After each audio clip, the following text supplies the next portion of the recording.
the absolute security and sincerity that I again was the master of my fate. Oh, I knew I could destroy my life again. But I had finally become convinced through AA that I didn't have to. And so after about 8 or 9 months over there, I came to Spokane. All of my friends here know what happened from there on in. I worked here at the club for 3.5 years. Went back to law school, finally got through law school.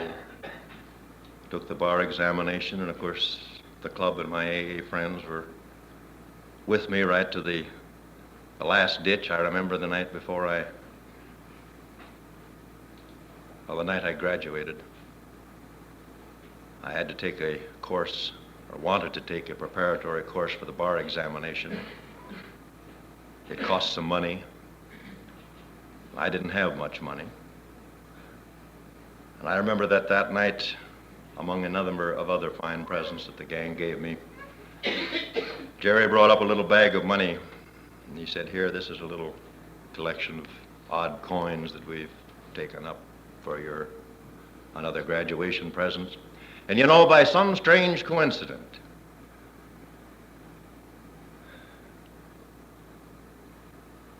the amount of money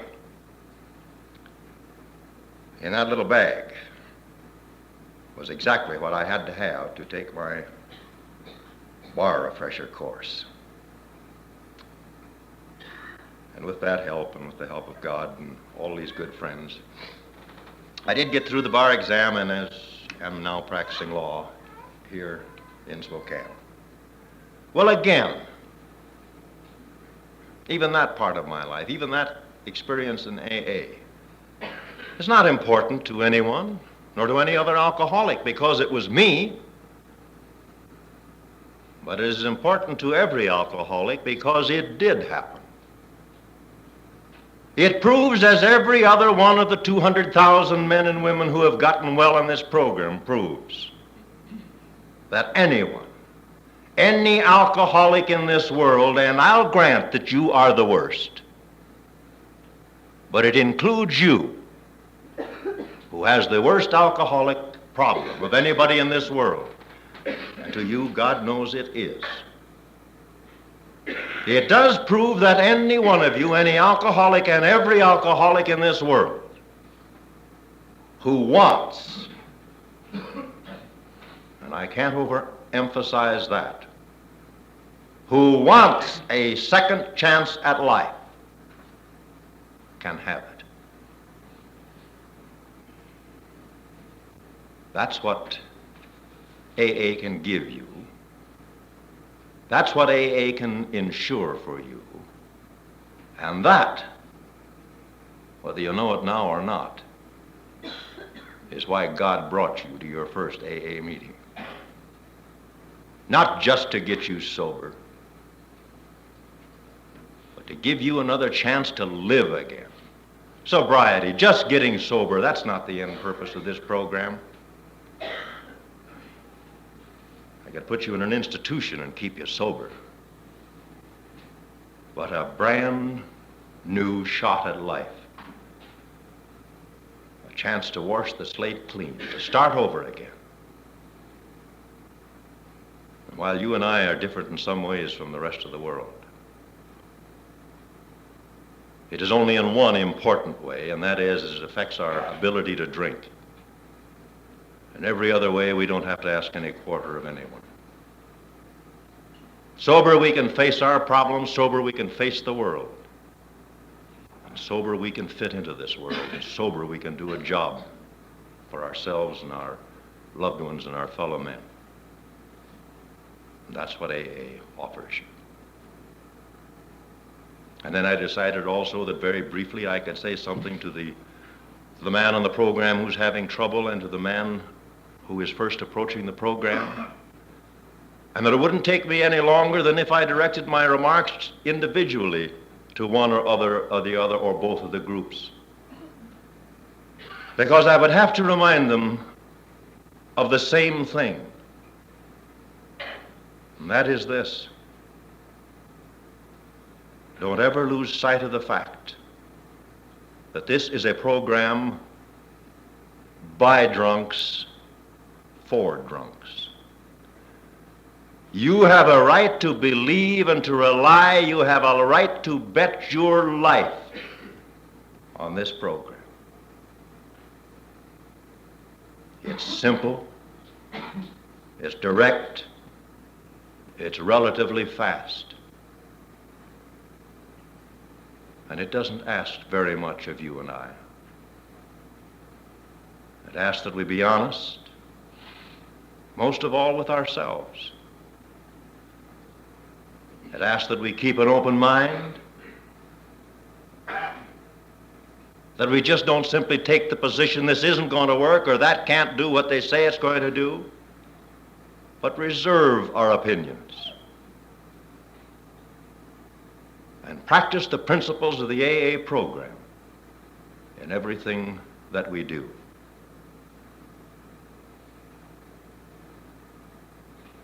If you and I do that, and this is for the old-comer, the old-timer rather, whether he's having trouble or isn't having trouble.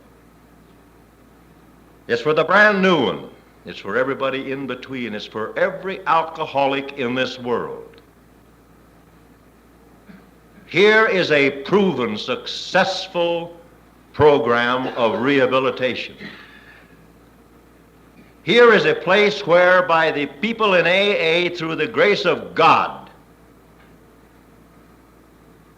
you can live a sane, normal, happy life again, or maybe for the first time. Now, this is no longer a theory. This isn't something that you have to look on with as a vain hope. This is something that has been proven so many times in the last 25 years that there is no longer room for doubt. You can't argue with 200,000 effective cures. Cures in the sense that they've eliminated all of the harmful effects of their alcoholism. There's no such a thing as a cure, we know. To the newcomer, he must acquaint himself with the basic concepts of the AA program. To the old-timer, he must never forget those basic concepts of the AA program.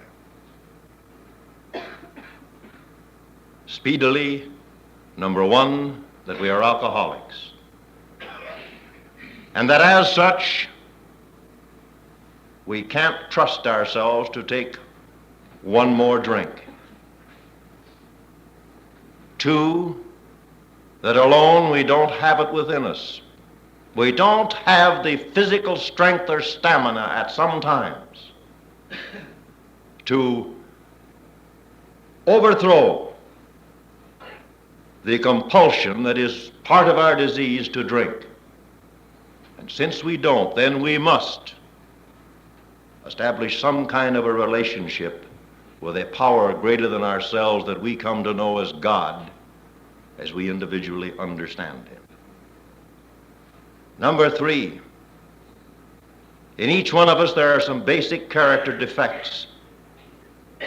And if we are going to remain sober, and if we are going to enjoy this new life that God has offered us, then we will do everything in our power, whether it's much or little, but everything that we honestly can to improve ourselves, to make ourselves better people. And finally, we will carry this message to the sick alcoholic who doesn't yet know of AA. And for each one of us, old, new, in between, for every alcoholic in the world, AA promises, by the grace of God, to each one of us that will apply those basic principles of the AA program to our lives, to the very best of our ability, we will have happiness, we will have sobriety, and above all, we will have security in that newfound sobriety and that newfound happiness. God bless you all.